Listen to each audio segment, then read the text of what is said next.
Today, we are going to be looking at the basics of the stock market. So if you watch this video all the way through, you'll leave with a fundamental understanding of how the stock market works and how you can potentially get involved, whether that's through investing or day trading. Let's go.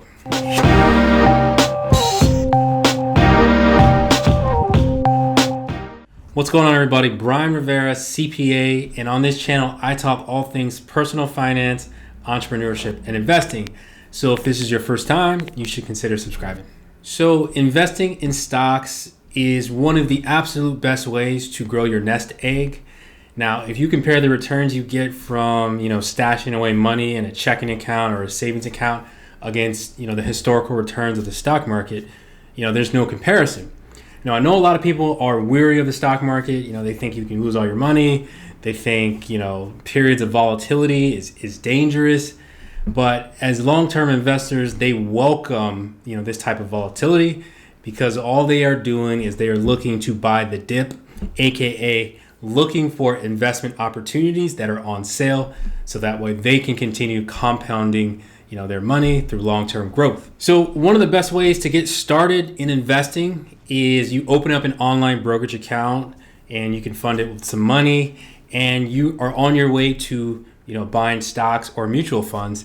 And what people don't realize is that it doesn't take a whole lot of money to get started. You can put a couple $100 or a couple $1,000 and you could buy one share of a company if that's all you could afford. But nowadays, the barriers to actually invest are so much lower. Commissions are gone. Every single company has an app that you can access from your iPhone. So right now, it is very easy to get involved with the stock market. In the world are stocks, right? So stocks are equity investments that represent legal ownership of a company. So if you buy shares of a company, you are now part owner of that company. So if you bought one share of Apple, well, guess what? You now own a piece of Apple.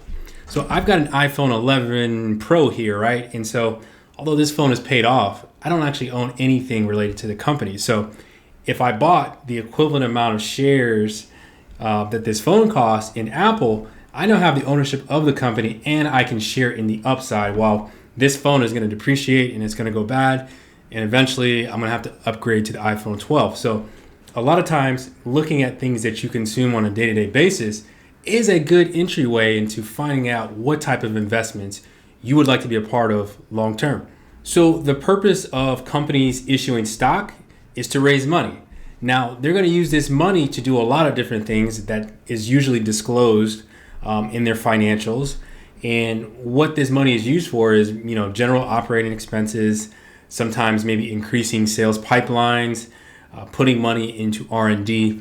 There's a variety of reasons why a company would want to go public, get itself listed on the stock exchange. But at the end of the day, it is providing legal ownership in an asset. It's a store of value, but that money also allows that company to execute their strategic vision or their strategic plan. Now, when they issue shares, there's typically two types. There's going to be common stock and preferred stock. So common stock allows for a proportionate share of profit and loss in that company. And then preferred stock a lot of times comes with different rights. Sometimes it's, predetermined dividend payments or voting rights or something like that. But usually when someone says, hey, I got ownership of a company, they're typically referring to common stock. So usually common stock is what you're going to hear when most people talk about investments. Now let's take a look at stock value versus stock price.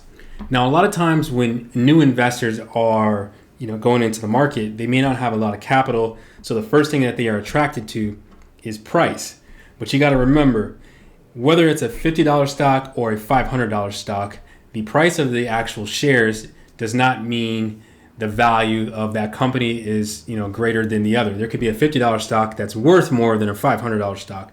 It's all based on a couple different dynamics. Really, how you determine the value of a company, and that's usually going to be between the net asset value or looking at the health of a company's balance sheet, or you can look at the price to earnings ratio to determine whether or not a stock is either overvalued or undervalued, just based on some simple math. I'll also say that this isn't going to be the sole indicator, because a lot of times PE ratios are out of whack. If you look right now, tech companies have gone crazy. Net asset values don't make any sense. So a lot of times, not only should you look at the fundamental side of a company, but you should also look at the technical side. And basically what that is you're analyzing a chart at a point in time. You can use things like support and resistance. You can use moving averages. There's a lot of different indicators as an investor that you could use to measure the overall health and demand of a company. If the PE ratio is 30 times sales, but everyone is buying the stock up, does the fundamental side really matter? A lot of times it could just be that there's huge demand and everybody wants in. So just don't be the last one in, right? A better fundamental sticking point that I typically like to look at is market capitalization. So what market capitalization is you take the outstanding shares of a company, which you can find in their financials, and you multiply that times the share price, right? So if there's 1 million shares and the stock price is $50, the market capitalization is $50 million. So market cap has, much more importance because it allows you to compare against industry peers, right? So if, let's just say, electric vehicles are hot right now, and if you want to look at some competitors, you can take a look at the market capitalization against some competitors, because I feel like that tells the story a little bit better than just relying on the balance sheet or like the price to earnings ratio. Small cap company with let's just say it's a market cap of 500 million generally should not be compared against a company with, let's just say, a $10 billion valuation. It's just because they're in different market cycles. Speaking of market capitalizations, how stocks are grouped, you've got small, medium, and large cap stocks, right? So a small cap stock is usually defined as something with below a $2 billion market cap. So anything below $2 billion is considered small cap. Anything between the $2 billion to $10 billion range is considered a mid cap, and then anything greater than $10 billion is considered a large cap stock. Now we're going to talk about dividends. So dividends represent payments to shareholders, and usually these are paid out on a quarterly basis. And it's almost, think of it as passive investing. You are invested in a company, they do great, they decide to distribute some of their cash flow. You get a dividend in the form of passive income. And what you can do with that is you can take the money and spend it and do what you want, or you can reinvest it in the company. So a lot of the companies that I personally own in my retirement accounts, I have, basically them on a DRIP or a dividend reinvestment plan. So when a company issues, a dividend, you get a couple $100 or whatever, and then you just reinvest that back in the company. So I wouldn't solely judge a company just based on, dividend payments alone. A lot of times companies will increase the dividend to get more investors in, but a lot of companies that pay dividends are mature companies. So they may not necessarily be growth minded. Maybe they are in sustainment mode. Like if you look at a company like Coca-Cola, for an example, you may not get 100% return on your money by investing in it, but you will get a reliable dividend stream that will be consistent for the next 20 or 30 years. Now, if you look at a company like maybe Square or PayPal, I'm just using an example. Off the top of my head, I don't believe they pay quarterly dividends. Correct me if I'm wrong in the comments below, but I don't believe they pay dividends. And so in that situation, you're going to make your money on the upswing, right? So if you feel like they are early in their growth cycle, they are going to continue to grow, and that growth rate is going to be much more than any quarterly dividend that you'll receive. So dividends is something to consider, but depending on your investment strategy, are you looking at growth or are you looking at capital preservation and earning money on, passive income? So ultimately, you got to decide how you want to invest in stocks.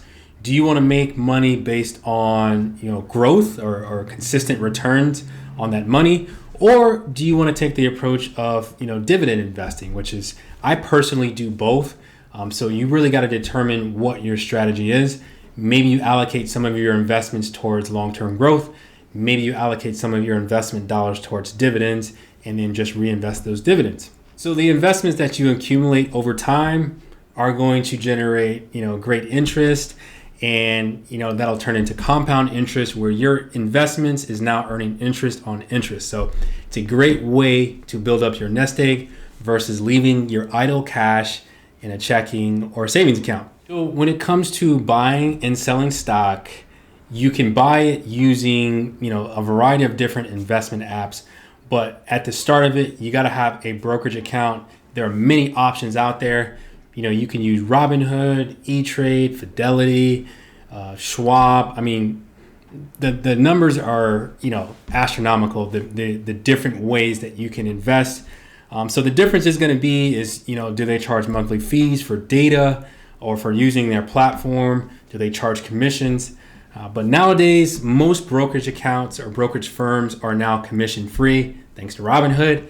And so now you can get started investing without having additional fees eat into your overall profit. Doesn't matter which app you use, they're all going to give you the ability to both buy, sell, and basically store your cash so that way you can invest when the time is right.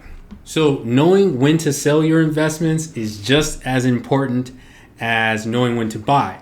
So most people buy when the stock market is going up and then they sell when it's going down. But as you become an experienced investor, you will start realizing that when a stock is down and people are panicking, normally that is a better time to invest because you are, one is called the herd mentality, but two is you're buying when others are fearful while everyone else is selling. You are acquiring good deals. So as you become an experienced investor, one of the things that you're going to do is you're going to start keeping an eye on some of the major indexes. So that's going to be the NASDAQ, the Dow Jones, or the S&P 500.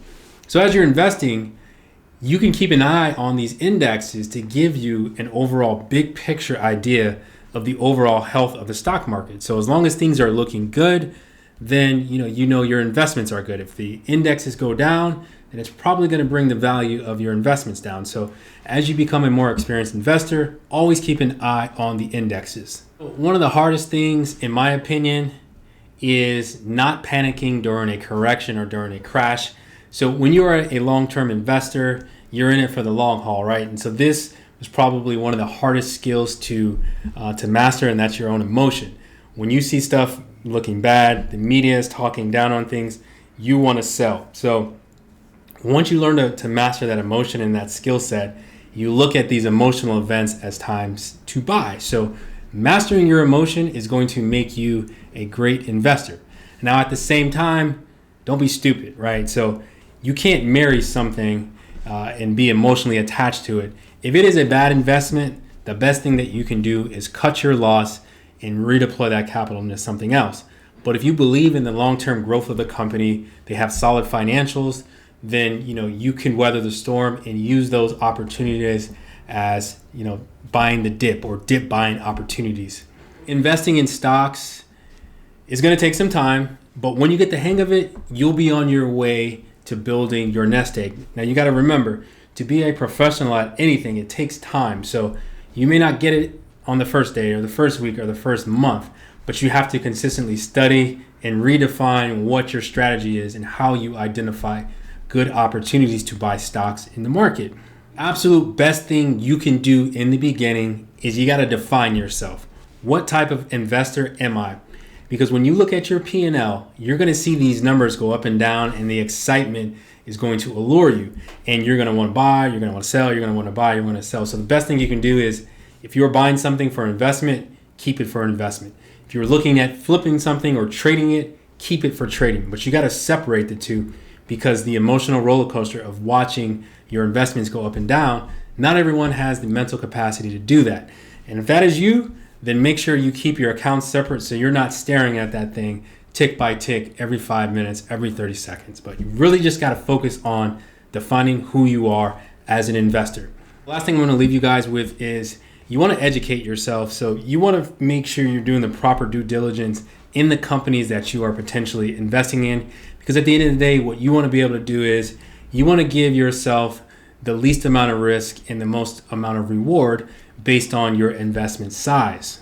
So make sure you test out all the different brokers, test out all the different apps, and see which one you identify with, the one that you like the most.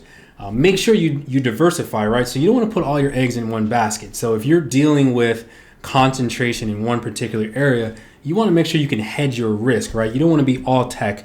You don't want to be all energy. You don't want to be all EV, but you want to spread your capital out so that way, when market volatility comes, you're not all pinned to one side of the equation. Keep your risk tolerance in check, keep your financial goals in mind, and you'll be able to call yourself an investor in no time. So as always, guys, I hope you learned something and I hope you found value in today's video. Don't forget to smash that like button and don't forget to hit subscribe. Have a good one.